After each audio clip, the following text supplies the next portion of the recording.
नमस्कार स्टूडेंट, स्वागत है आपका हमारे YouTube चैनल में। तो इस वीडियो में हम करेंगे स्टैंडर्ड 9th का ज्योमेट्री का प्रैक्टिस सेट 5.3।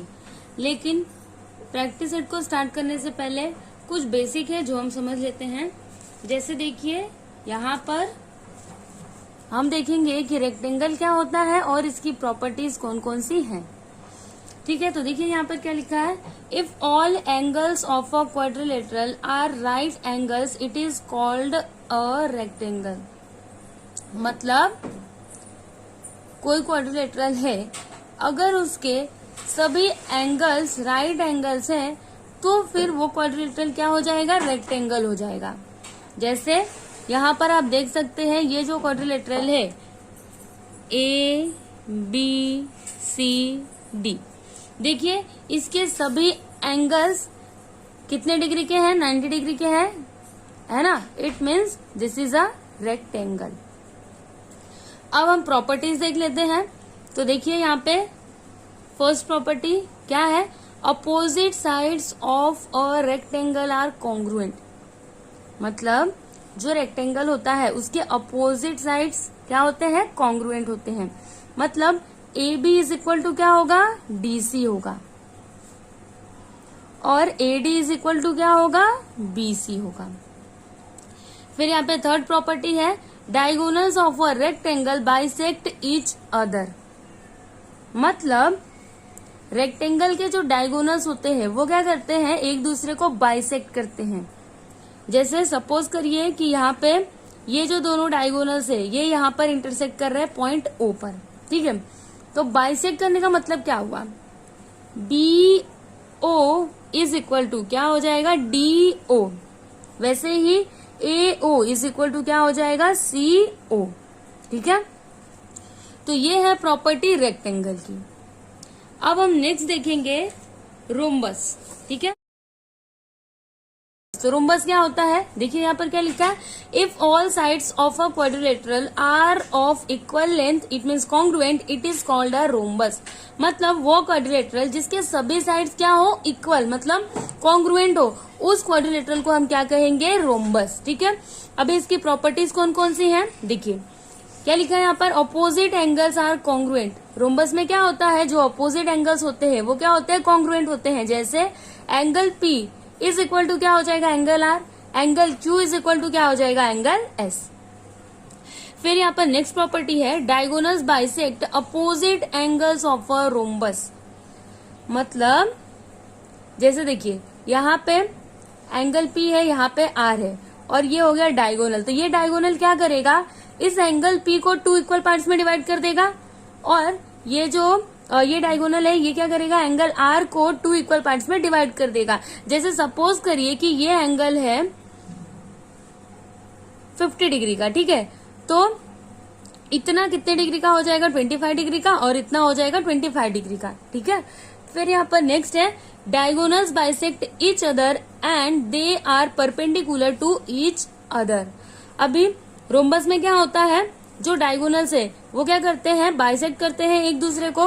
बाइसेक्ट का मतलब हमने रेक्टेंगल में देखा था, क्या होता है, पीओ इज इक्वल टू क्या हो जाएगा, आर ओ, और Q O is equal to क्या हो जाएगा, एस ओ। ठीक है, अभी यहाँ पर क्या है कि they are perpendicular to each other. मतलब जो डायगोनल्स होते हैं ना वो क्या होते हैं, परपेंडिकुलर होते हैं। जैसे यहाँ पे ये जो इंटरसेक्ट कर रहे हैं ना, यहाँ पे 90 डिग्री का एंगल बनता है। इसके कहने का मतलब ये हुआ। ठीक है, तो ये हो गया रोम्बस। अब हम देखेंगे स्क्वायर। तो देखिए यहाँ पर क्या लिखा है, if all sides and all angles of a quadrilateral are congruent it is called a square. मतलब वो क्वाड्रिलेटरल जिसके सभी एंगल्स और सभी साइड्स क्या हो, कॉन्ग्रुएंट हो, तो उस क्वाड्रिलेटरल को हम क्या कहेंगे, स्क्वायर कहेंगे। यहाँ पर नाम हो जाता है, सपोज करिए कि यहाँ पर नाम हम W X Y Z। ठीक है, तो अब इसकी प्रॉपर्टीज कौन कौन सी हैं, देखिए diagonals of a square are congruent. Square में क्या होता है, जो डायगोनल्स होते हैं वो क्या होते हैं, कॉन्ग्रुएंट होते हैं। मतलब WY इज इक्वल टू क्या हो जाएगा, XZ। फिर सेकेंड प्रॉपर्टी है, diagonals bisect each other and they are perpendicular to each other. क्या होता है यहाँ पर, जो डायगोनल्स होते हैं वो एक दूसरे को बाइसेक्ट करते हैं and they are perpendicular to each other, और एक दूसरे के ऊपर क्या होते हैं, परपेंडिकुलर भी होते हैं। जैसे यहाँ पे सपोज करिए कि पॉइंट O है, तो WO इज इक्वल टू क्या होगा, YO, XO is equal to क्या होगा, ZO। ठीक है, और परपेंडिकुलर का मतलब क्या हुआ, यहाँ पे कितने डिग्री का एंगल बनेगा, 90 डिग्री का। ठीक है, फिर यहाँ पे लास्ट प्रॉपर्टी है diagonals bisect the opposite angles, मतलब जो डायगोनल्स है वो क्या करते हैं, अपोजिट एंगल्स को बाइसेक्ट करते हैं। जैसे यहाँ पे ये एंगल W पूरा है 90 डिग्री का, तो वहां पर क्या होगा कि जो इतना पार्ट है ये कितने डिग्री का हो जाएगा, 45 डिग्री का, और ये जो इतना पार्ट है ये कितने डिग्री का हो जाएगा, 45 डिग्री का। और इसमें जो एंगल्स होते हैं ना, ये कितने डिग्री के होते हैं, 90 डिग्री के होते हैं। ठीक है, स्क्वायर में क्या होता है, सभी एंगल्स कितने डिग्री के होते हैं, 90 डिग्री के होते हैं, और रेक्टेंगल में भी क्या होता है, सभी एंगल्स कितने डिग्री के होते हैं, 90 डिग्री के होते हैं। ठीक है, उसके बाद यहाँ पर लास्ट में हम पैरेललोग्राम का भी देख लेते हैं। देखिए, मैंने आपको स्टार्टिंग में ही बताया था, लेकिन फिर से मैं आपको बता देती हूँ। पैरेललोग्राम क्या होता है, a quadrilateral having both pairs of opposite sides parallel is called a parallelogram. और इसकी प्रॉपर्टीज कौन कौन सी हैं, एडजेसेंट एंगल्स आर सप्लीमेंट्री, मतलब angle D plus angle A कितना हो जाएगा, 180 डिग्री, या फिर angle A plus angle B कितना हो जाएगा, 180 डिग्री, या फिर angle C plus angle B is equal to 180 degree, या फिर आप ऐसे भी ले सकते हो angle D plus angle C is equal to 180 degree. ठीक है, फिर यहाँ पर सेकंड प्रॉपर्टी है अपोजिट साइड्स आर कॉन्ग्रुएंट। क्या होता है इसमें, जो अपोजिट साइड्स होते हैं वो कॉन्ग्रुएंट होते हैं, and opposite angles are congruent, और यहाँ पर अपोजिट एंगल्स भी कॉन्ग्रुएंट होते हैं। डायगोनल्स बाइसेक्ट ईच अदर, और जो डायगोनल्स होते हैं वो क्या करते हैं, एक दूसरे को बाइसेक्ट करते हैं। ठीक है, तो ये सारी प्रॉपर्टीज हमने देख ली। अब क्या आपको पता है कि rectangle, rhombus and square are also parallelograms. ऐसा मैंने क्यों बोला, देखिए यहाँ पर आप देखेंगे ना तो आपको समझ में आएगा। देखिए यहाँ पर क्या लिखा है, rectangle, rhombus and square are also parallelograms. क्यों होते हैं, देखिएगा यहाँ पर, the properties that opposite sides are equal, opposite angles are equal and diagonals bisect each other. मतलब क्या हुआ इसका, जैसे देखिए यहाँ पर सबसे पहले तो मैं रेक्टेंगल लेती हूँ, यहाँ पे मैंने ये रेक्टेंगल लिया और यहाँ पे मैंने पैरेललोग्राम लिया। ठीक है, तो यहाँ पर देखिए क्या लिखा है, अपोजिट साइड्स आर इक्वल। तो देखिएगा यहाँ पर पैरेललोग्राम में क्या होता है, opposite sides are congruent, and rectangle में क्या होता है, देखिए opposite sides of a rectangle are congruent, है ना सेम। और स्क्वायर का भी मैं आपको दिखा देती हूँ। देखिए स्क्वायर में भी क्या होता है, जो अपोजिट साइड्स होते हैं वो कॉन्ग्रुएंट होते हैं। कैसे, स्क्वायर में क्या बोला था कि सभी साइड्स क्या होते हैं, इक्वल होते हैं। तो इक्वल का मतलब क्या है, देखिए यहाँ पे जो अपोजिट साइड्स है वो भी तो इक्वल है ना। जैसे WZ इज इक्वल टू क्या हो जाएगा, XY हो जाएगा, WX इज इक्वल टू क्या हो जाएगा, ZY हो जाएगा। और रोम्बस में भी आप देख लीजिए, यहाँ पर वही होगा, यहाँ पर भी जो अपोजिट साइड्स है वो क्या है, इक्वल है। जैसे PS is equal to QR and PQ is equal to SR। ठीक है, इतना क्लियर है। उसके बाद देखिए यहाँ पर क्या लिखा है, अपोजिट एंगल्स आर इक्वल। तो देखिए यहाँ पे मैंने ये पैरेललोग्राम लिया, इसमें जो अपोजिट एंगल्स होते हैं वो क्या होते हैं, कॉन्ग्रुएंट होते हैं। अब मैंने यहाँ पर रोम्बस लिया, तो देखिए रोम्बस में भी यही होता है। क्या लिखा है यहाँ पर देखिएगा, अपोजिट एंगल्स आर कॉन्ग्रुएंट। ठीक है, अब मैंने ये स्क्वायर लिया, तो स्क्वायर में मैंने आपको क्या बोला था, सभी एंगल्स होते हैं 90 डिग्री के। तो यहाँ पे हर एक एंगल अगर 90 डिग्री का है तो फिर यहाँ पे angle W is equal to angle Y हो सकता है, angle X is equal to angle Z हो सकता है। It means opposite angles are congruent. ठीक है, अब मैंने यहाँ पर ये रेक्टेंगल लिया, तो इसमें भी सभी एंगल्स कितने डिग्री के होते हैं, 90 डिग्री के होते हैं। It means angle A is equal to angle C, ऐसा हम लिख सकते हैं, या फिर angle B is equal to angle D, ऐसे हम लिख सकते हैं। It means opposite angles are congruent. ठीक है, ये हो गया। उसके बाद देखिए यहाँ पर क्या लिखा है, डायगोनल्स बाइसेक्ट ईच अदर। ठीक है, तो मैंने ये पैरेललोग्राम लिया, देखिएगा यहाँ पर क्या लिखा है, डायगोनल्स बाइसेक्ट ईच अदर। ठीक है, फिर मैंने ये रेक्टेंगल लिया, तो इसमें देखिए क्या लिखा है, diagonals of a rectangle bisect each other, है ना सिमिलरिटी। फिर मैंने ये स्क्वायर लिया, तो इसमें भी देखिए क्या लिखा है, डायगोनल्स बाइसेक्ट ईच अदर, है ना। फिर मैंने ये रोम्बस लिया, तो इसमें भी देखिए डायगोनल्स बाइसेक्ट ईच अदर। मतलब इतनी सारी सिमिलरिटीज होती है। क्या क्या सिमिलरिटीज है, देखिएगा यहाँ पर, opposite sides are equal, opposite angles are equal and diagonals bisect each other. तो इसका मतलब क्या हुआ कि rectangle, rhombus and square are also parallelograms. ठीक है, तो ये बात आपको याद रखनी है. देखिए यहाँ पर प्रैक्टिस सेट 5.3 में क्वेश्चन नंबर 1 क्या दिया है, diagonals of a rectangle A B C D intersect at point O. तो देखिए यहाँ पर एक रेक्टेंगल है ए बी सी डी जिसके डायगोनल्स इंटरसेक्ट कर रहे हैं पॉइंट ओ पर. ठीक है, तो ये है पॉइंट ओ. फिर if A C is equal to 8 centimetre then find the length of B O. अगर ए सी 8 सेंटीमीटर का है तो फिर हमें बी ओ का लेंथ फाइंड करना है. और अगर angle C A D is equal to 35 degree है then find the measure of angle A C B. तो एंगल सी ए डी ये वाला एंगल कितने डिग्री का है, 35 डिग्री का है. तो हमें कौन सा एंगल फाइंड करना है, angle A C B. It means इस एंगल का मेजर हमें फाइंड करना है. ठीक है, तो यहाँ पर जो क्वेश्चन में दिया था वो हमने लिख लिया कि quadrilateral A B C D is a rectangle and A C is equal to 8 centimetre and angle C A D is equal to 35 degree. ठीक है, यहाँ पर हमें क्या क्या फाइंड करना है, length of B O find करना है और एंगल ए सी बी ये हमें फाइंड करना है. ठीक है, तो हमें पता है कि रेक्टेंगल में जो डायगोनल्स होते हैं वो क्या होते हैं, कॉन्ग्रुएंट होते हैं. मतलब ए सी इज इक्वल टू क्या हो जाएगा, बी डी, है ना. तो हम यहां पर लिखेंगे diagonals of a rectangle are congruent.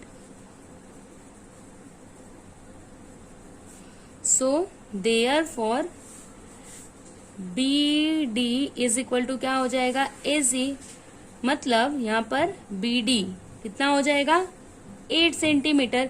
क्योंकि देखिए ए सी कितना है, 8 सेंटीमीटर का है. तो यहाँ पर हमने क्या लिखा कि B D is equal to A C. मतलब बी डी का लेंथ कितना हो जाएगा, 8 सेंटीमीटर. ये हो गया.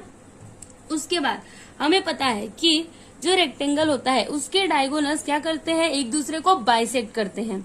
ठीक है, तो यहाँ पर हम लिखते हैं diagonals of a rectangle bisect each other.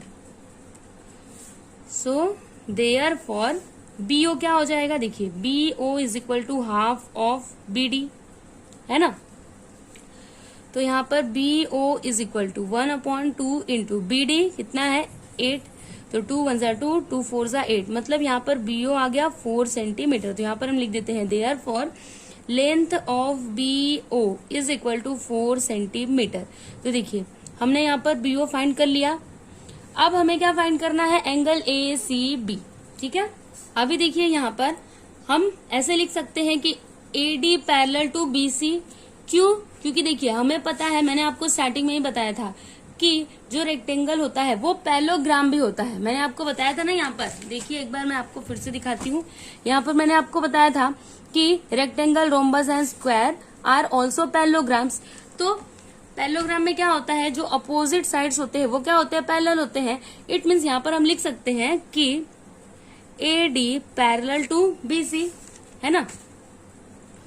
और इसका आप यहाँ पर रीजन लिख दीजिए, because rectangle is a parallelogram.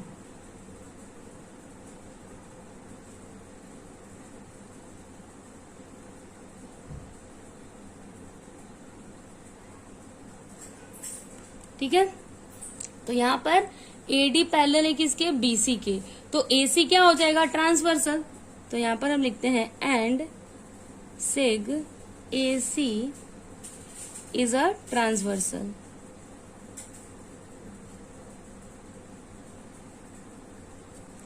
तो यहाँ पर हम इसको ऐसे लिख सकते हैं कि angle A C B is equal to angle C A D. क्यों, क्योंकि अल्टरनेट एंगल से दोनों देखिएगा. यहाँ पर ये जो एंगल है, एंगल ए सी बी कहाँ पर बन रहा है, यहाँ पर बन रहा है. और यहाँ पर एंगल सी ए डी कहाँ पर बन रहा है, यहाँ पर बन रहा है. देखिएगा यहाँ पर मतलब ये दोनों क्या है, अल्टरनेट एंगल्स हैं, और यहाँ पर जो अल्टरनेट एंगल्स है वो क्या होंगे, कॉन्ग्रुएंट होंगे, है ना। तो हम यहाँ पर लिखते हैं कि angle ACB is equal to angle CAD। इसका आप यहाँ पर रीजन लिख दीजिए, अल्टरनेट एंगल्स।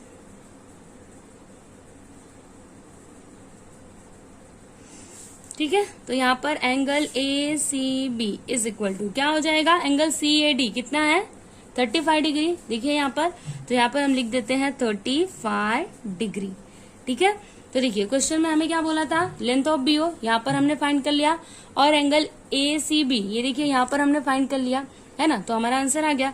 तो यहाँ पर आप लास्ट में लिख दीजिए कि length of BO is equal to 4 centimetre and angle ACB is equal to 35 degree.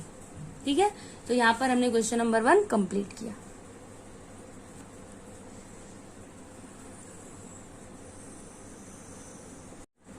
अभी देखिए यहाँ पर क्वेश्चन नंबर 2 है, in a rhombus PQRS if PQ is equal to 7.5 then find the length of QR। देखिए यहाँ पर एक rhombus है PQRS, तो देखिए हमने यहाँ पर ये रोम्बस ड्रॉ कर लिया है PQRS, जिसमें PQ है 7.5, मतलब ये है 7.5। तो हमें क्या फाइंड करना है, लेंथ ऑफ QR, मतलब यहाँ पे QR हमें फाइंड करना है। और फिर आगे क्या दिया है, if angle QPS is equal to 75 degree then find the measure of angle PQR and angle SRQ। देखिए यहाँ पर एंगल QPS दिया है, मतलब ये एंगल दिया है कितने डिग्री का, 75 डिग्री का। तो आपको यहाँ पर एंगल PQR मतलब इस एंगल का मेजर, और एंगल SRQ मतलब SRQ इस एंगल का मेजर आपको यहाँ पर फाइंड करना है। ठीक है, बहुत ही इजी है। देखिए हम इसको सॉल्व करते हैं। यहाँ पर हम लिखते हैं quadrilateral PQRS is a rhombus, और यहाँ पर PQ का लेंथ है 7.5, और यहाँ पर एंगल QPS कितना है, 75 डिग्री। तो हमें यहाँ पर क्या फाइंड करना है, सबसे पहले तो QR हमें फाइंड करना है, और फिर यहाँ पर angle PQR,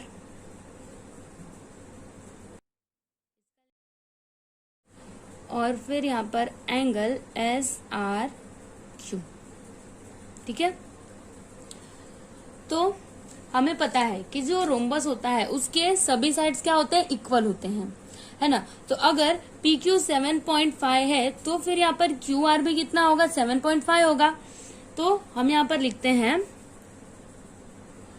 all sides of a rhombus are equal,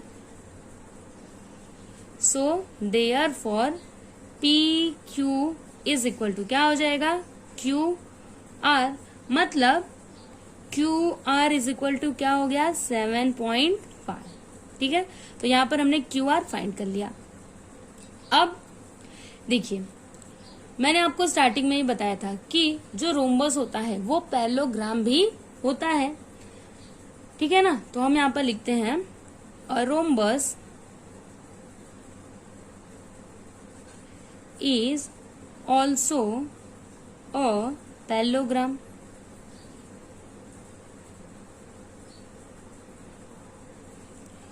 तो जो पैरेललोग्राम होता है उसके अपोजिट एंगल्स क्या होते हैं, कॉन्ग्रुएंट होते हैं। तो इसका मतलब क्या हुआ कि angle QPS is equal to क्या हो जाएगा, एंगल SRQ।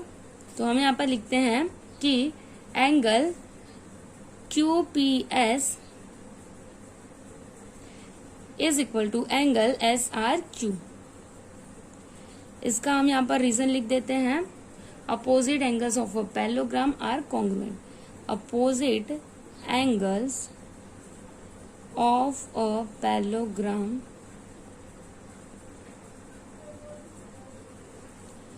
Are congruent. तो यहाँ पर एंगल एस आर क्यू कितना हो जाएगा 75 डिग्री का, क्योंकि एंगल क्यू पी एस कितने डिग्री का है 75 डिग्री का है। ठीक है, तो यहाँ पर हमने एंगल एस आर क्यू इसका भी मेजर निकाल लिया। अब क्या बचा है एंगल पी क्यू आर बचा है। तो देखिए यहाँ पर हम इसको ऐसे लिख सकते हैं कि angle S R Q plus angle P Q R is equal to 180 degree. क्यों? क्योंकि देखिए adjacent angles of a parallelogram are supplementary. तो हम यहाँ पर लिखते हैं angle S R Q plus angle P Q R is equal to 180 degree. यहाँ पर आप इसका रीजन लिख दीजिए, adjacent angles of a parallelogram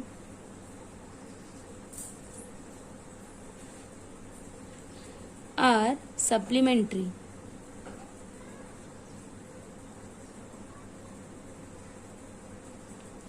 ठीक है, तो यहाँ पर देखिए एंगल एस आर क्यू कितने डिग्री का है 75 डिग्री। तो हम यहाँ पर लिख देते हैं 75 degree plus angle P Q R is equal to 180 degree. तो यहाँ पर एंगल पी क्यू आर कितने डिग्री का आएगा, देखिए यहाँ पर हम क्या करेंगे 180 में से 75 को माइनस कर देंगे। तो माइनस करिए, यहाँ पर क्या हो जाएगा 10 माइनस 5 इज इक्वल टू 5 और यहाँ पर 0 एंड यहाँ पर 1 कितना आया 105 डिग्री। तो यहाँ पर हम लिख देते हैं therefore angle P Q R is equal to 105 degree. तो देखिए क्वेश्चन में हमसे जो जो बोला था फाइंड करने के लिए वो हमने यहाँ पर फाइंड आउट कर लिया। सबसे पहले क्या बोला था हमें क्यू आर, तो देखिए हमने यहाँ पर क्यू आर निकाल लिया है, ये देखिए यहाँ पर। फिर एंगल पी क्यू आर, तो देखिए यहाँ पर हमने एंगल पी क्यू आर निकाला 105 डिग्री का। फिर एंगल एस आर क्यू, तो देखिए हमने यहाँ पर एंगल एस आर क्यू भी फाइंड आउट कर लिया है। ठीक है, तो यहाँ पर हमने क्वेश्चन नंबर 2 कंप्लीट किया। देखिए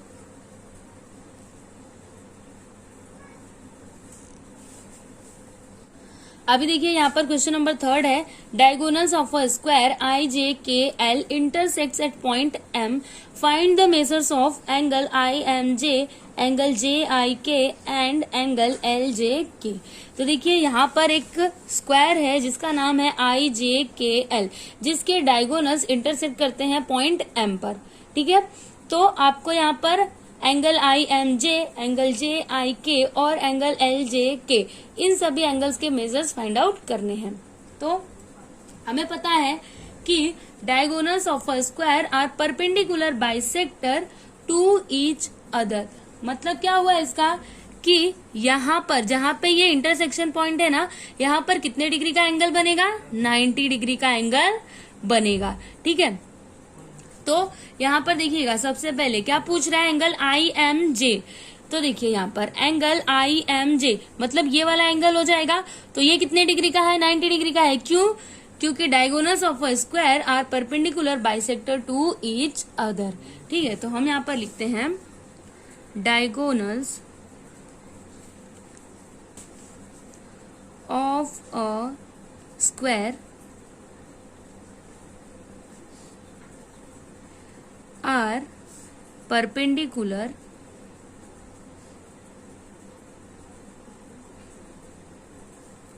bisector to each other, so therefore angle IMG is equal to क्या हो जाएगा 90 डिग्री। ठीक है, अब हमें क्या फाइंड करना है एंगल जे आई के, मतलब एंगल जे आई के और एंगल एल जे के, ये वाला एंगल हमें फाइंड करना है।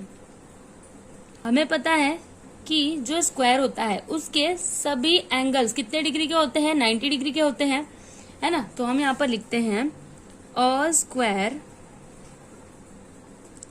Has all the 4 angles are right angles and also diagonals of a square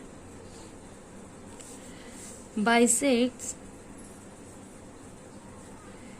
its opposite angles। देखिए हमने यहाँ पर क्या लिखा कि a square has all the 4 angles are right angles, मतलब स्क्वायर में चारों एंगल्स कितने डिग्री के होते हैं, 90 डिग्री के होते हैं। ठीक है, फिर हमने यहाँ पर क्या लिखा कि diagonals of a square bisects it's opposite angles, मतलब जो डायगोनल्स होते हैं वो क्या करते हैं, अपोजिट एंगल्स को ना बाइसेक्ट मतलब 2 इक्वल पार्ट्स में डिवाइड करते हैं। ठीक है, तो यहाँ पर देखिए हम यहाँ पर लिखेंगे देयर फॉर एंगल JIK क्या हो जाएगा, देखिएगा यहाँ पर हम क्या फाइंड कर रहे हैं, एंगल JIK मतलब ये वाला एंगल, इसका मेजर हमें फाइंड करना है। ठीक है, तो ये जो पूरा एंगल है एंगल I, ये कितने डिग्री का है, 90 डिग्री का है। क्यों, क्योंकि देखिए हमने यहाँ पर रीजन लिखा है कि square has all the 4 angles are right angles. ठीक है, और यहाँ पर हमने ये भी लिखा है कि diagonals of a square bisects it's opposite angles, तो यहाँ पर एंगल JIK क्या हो जाएगा, हाफ ऑफ एंगल JIL। ठीक है, तो यहाँ पर हाफ ऑफ, यहाँ पे एंगल JIL कितने डिग्री का है, 90 डिग्री का है, तो यहाँ पे हमने 90 लिखा। अभी इसको हम कट करते हैं तो 2 1 जा 2, यहाँ पर हो गया 45 डिग्री। ठीक है, तो यहाँ पर हम लिख देते हैं therefore angle JIK is equal to 45 degree. ठीक है, तो यहाँ पर हमने एंगल JIK फाइंड कर लिया। अब बारी है एंगल LJK की। ठीक है, तो यहाँ पर हम लिखते हैं angle LJK is equal to क्या हो जाएगा, हाफ ऑफ, देखिएगा यहाँ पर क्या हमने लिखा है, एंगल LJK मतलब ये वाला एंगल, तो ये पूरा एंगल कितने डिग्री का है, 90 डिग्री का है ना, तो यहाँ पर हो जाएगा half of angle IJK, angle IJK, तो यहाँ पर क्या हो जाएगा, हाफ ऑफ 90 डिग्री, क्योंकि ये जो एंगल है एंगल IJK ये कितने डिग्री का है, 90 डिग्री का है। ठीक है, तो यहाँ पर देखिए 2 1 जा 2 और यहाँ पर हो जाएगा 45 डिग्री, तो यहाँ पर हम लिख देते हैं therefore angle LJK is equal to 45 degree. ठीक है, तो देखिए यहाँ पर क्वेश्चन में क्या बोला था, IMJ, तो देखिए हमने यहाँ पर एंगल IMJ फाइंड कर लिया। फिर एंगल JIK, तो देखिए यहाँ पर हमने एंगल JIK फाइंड कर लिया। फिर एंगल LJK, तो देखिए हमने यहाँ पर एंगल LJK ये भी फाइंड आउट कर लिया। ठीक है, तो यहाँ पर हमने क्वेश्चन नंबर 3 कंप्लीट किया।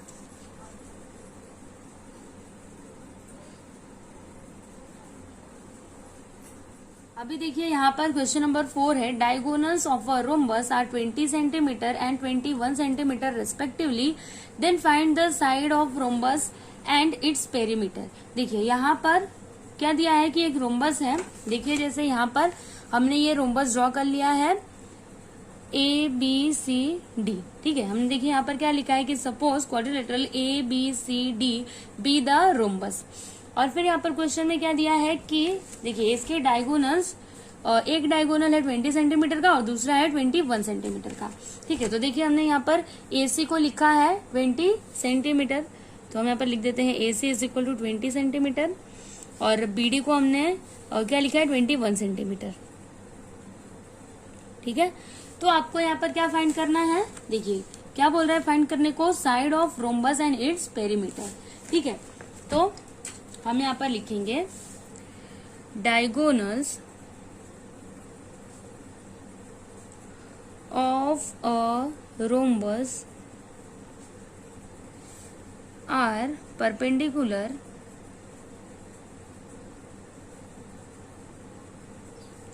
Bisector of each other. तो इसका मतलब क्या हुआ कि, और यहाँ पर ना पॉइंट O है जहां पर ये दोनों डायगोनल्स इंटरसेक्ट कर रहे हैं। ठीक है, देखिए हमने यहाँ पर क्या लिखा है कि diagonals of a rhombus are perpendicular bisector of each other, मतलब रोम्बस में जो डायगोनल्स होते हैं वो क्या होते हैं, perpendicular bisector of each other. इसका मीनिंग क्या हुआ कि AO इज इक्वल टू क्या हो जाएगा, CO, वैसे यहाँ पर BO इज इक्वल टू क्या हो जाएगा, DO। मतलब अगर आपको AO फाइंड करना है तो फिर आप क्या लिखेंगे, AO is equal to half of AC। ठीक है, वैसे ही अगर आपको बीओ या फिर डीओ फाइंड करना है तो आप क्या लिखेंगे, BO is equal to half of BD. ठीक है, ये हो गया। और फिर यहाँ पर हमने देखिए क्या लिखा है, परपेंडिकुलर। इसका मतलब क्या होगा कि यहाँ पर ये जो पॉइंट ओ है, यहाँ पे इंटरसेक्शन पॉइंट, यहाँ पर कितने डिग्री का एंगल बनेगा, 90 डिग्री का। ठीक है, तो हम यहाँ पर लिखेंगे, देखिए ए ओ इज इक्वल टू सी ओ। हमने क्या लिखा, ए ओ इज इक्वल टू सी ओ, क्या हो जाएगा, हाफ ऑफ ए सी। ठीक है, तो यहाँ पर 1/2 इंटू ए सी कितना है, 20 सेंटीमीटर, तो हम यहाँ पर लिखते हैं 20। तो यहाँ पर क्या आ गया, 20 का हाफ करिए, 10 सेंटीमीटर। ठीक है, तो यहाँ पर हमने एओ और सीओ फाइंड कर लिया। अब उसके बाद हम बीओ और डीओ फाइंड करते हैं। तो यहाँ पर हम लिखेंगे BO is equal to DO is equal to half of BD. तो यहाँ पर लिखेंगे 1/2 इंटू बीडी कितना है, 21 सेंटीमीटर। तो 21 का हाफ करिए, क्या आएगा यहाँ पर, 10.5 सेंटीमीटर। ठीक है, ये आ गया। उसके बाद यहाँ पे तो मैंने आपको बताया है कि यहाँ पे कितने डिग्री का एंगल बन रहा है, 90 डिग्री का। ओके, तो आप क्या करिए, इसमें से ना कोई भी एक ट्रायंगल ले लीजिए, चाहे तो ट्रायंगल ए ओ बी, या फिर ट्रायंगल बी ओ सी, या फिर डी ओ सी, या फिर ए ओ सी, कोई भी आप ले सकते हैं, क्योंकि इसके हेल्प से हमें क्या निकालना है, साइड निकालना है। ठीक है, तो अगर किसी एक साइड का लेंथ आ जाता है, इट मीन्स सभी साइड का लेंथ आ जाएगा। क्यों, क्योंकि रोम्बस में सभी साइड्स क्या होते हैं, इक्वल होते हैं। ठीक है, तो हम ये वाला ट्रायंगल ले लेते हैं। हम लिखेंगे in triangle A O B. देखिए ट्रायंगल ए ओ बी में एंगल ए ओ बी इतना है, 90 डिग्री। तो यहाँ पर हम लिखेंगे बाय पाइथागोरस थ्योरम।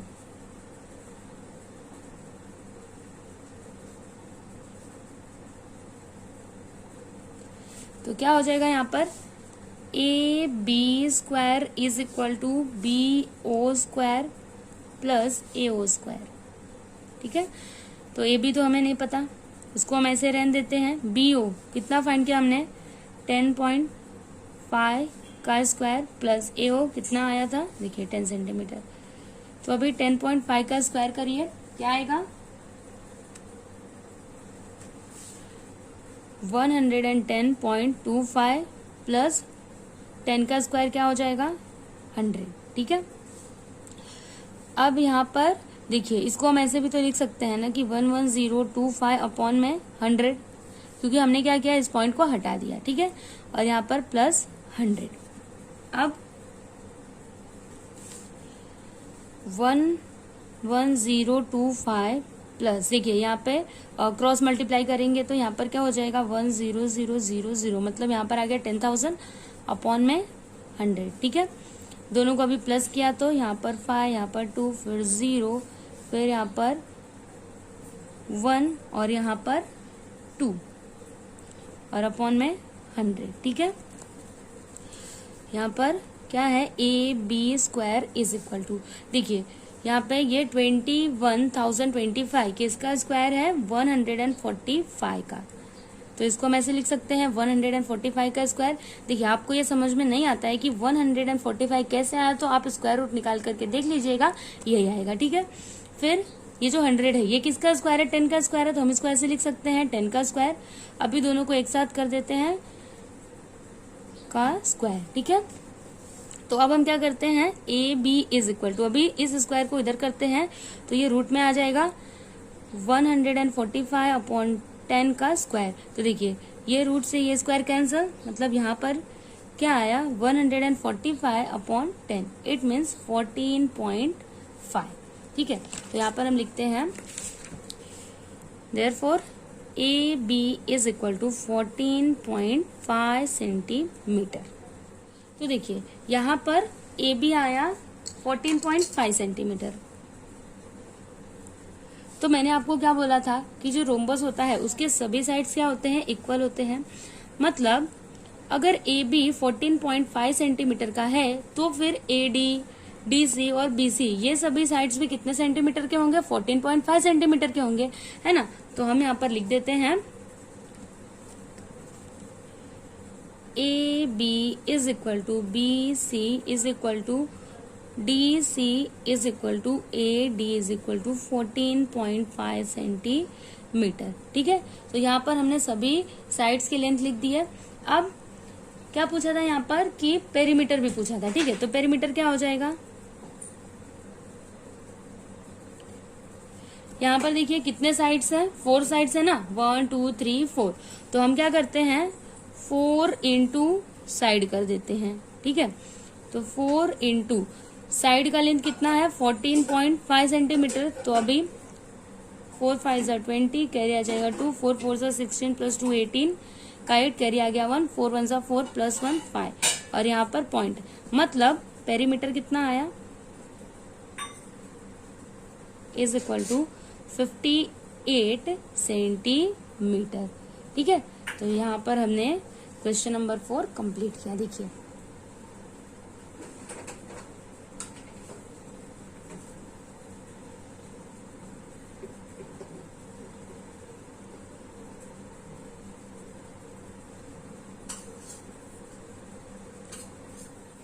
अभी देखिए यहाँ पर क्वेश्चन नंबर 5 है, state with reasons whether the following statements are true और फॉल्स। तो देखिए यहाँ पे फर्स्ट स्टेटमेंट है every parallelogram is a rhombus. तो देखिए ये स्टेटमेंट क्या है, फॉल्स है। तो इसका रीजन क्या है, देखिए because in parallelogram adjacent angles are supplementary but the same is not true in a rhombus, ठीक है। फिर यहाँ पर नेक्स्ट स्टेटमेंट है, देखिए every rhombus is a rectangle. तो ये स्टेटमेंट क्या है, फॉल्स है। इसका रीजन देखिए as in a rectangle all the angles are right angles but the same is not true in a rhombus, ठीक है। फिर यहाँ पर देखिए थर्ड स्टेटमेंट है every rectangle is a parallelogram. तो ये स्टेटमेंट क्या है, ट्रू है। देखिए इसका reason in rectangle opposite sides and opposite angles are congruent and in a parallelogram opposite sides are congruent and opposite angles are congruent so that the given statement is true, ठीक है। फिर यहाँ पर fourth statement है every square is a rectangle. तो देखिए ये statement क्या है, ट्रू है। इसका reason in a square opposite sides are congruent and all angles are right angle. Similarly in rectangle opposite sides are congruent and all angles are right angles so that the given statement is true, ठीक है। उसके बाद यहाँ पर fifth statement है, देखिए every square is a rhombus. तो ये स्टेटमेंट क्या है, ट्रू है। इसका reason in square all sides are congruent and diagonals are perpendicular bisector of each other and in rhombus all sides are congruent and diagonals are perpendicular bisector of each other so that the given statement is true, ठीक है। फिर यहाँ पर last statement है, देखिए यहाँ पर 6th every parallelogram is a rectangle. तो ये स्टेटमेंट क्या है, फॉल्स है। देखिए इसका reason a quadrilateral is a rectangle if all of its angles are right angles. In a parallelogram it is not necessary that all angles are right angles, hence every parallelogram is not a rectangle, ठीक है। तो यहाँ पर हमने practice set 5.3 complete किया। देखिए एक बार फिर से आप इसको, ये देखिए यहाँ पे फर्स्ट वन, फिर यहाँ पे सेकेंड, फिर थर्ड है, फिर फोर्थ है, फिफ्थ एंड सिक्स्थ, ठीक है। तो अगर आपको इसका पीडीएफ फाइल चाहिए तो आप डिस्क्रिप्शन में दिए गए लिंक पर क्लिक करें। और आपको ये वीडियो कैसा लगा प्लीज हमें कमेंट करके जरूर बताइएगा। और अगर आपको हमारा ये वीडियो अच्छा लगा तो आप प्लीज हमारे वीडियो को लाइक कर दीजिए, शेयर कीजिए। और अगर आप हमारे चैनल पर नए हैं तो हमारे चैनल को सब्सक्राइब कीजिए। Thank you.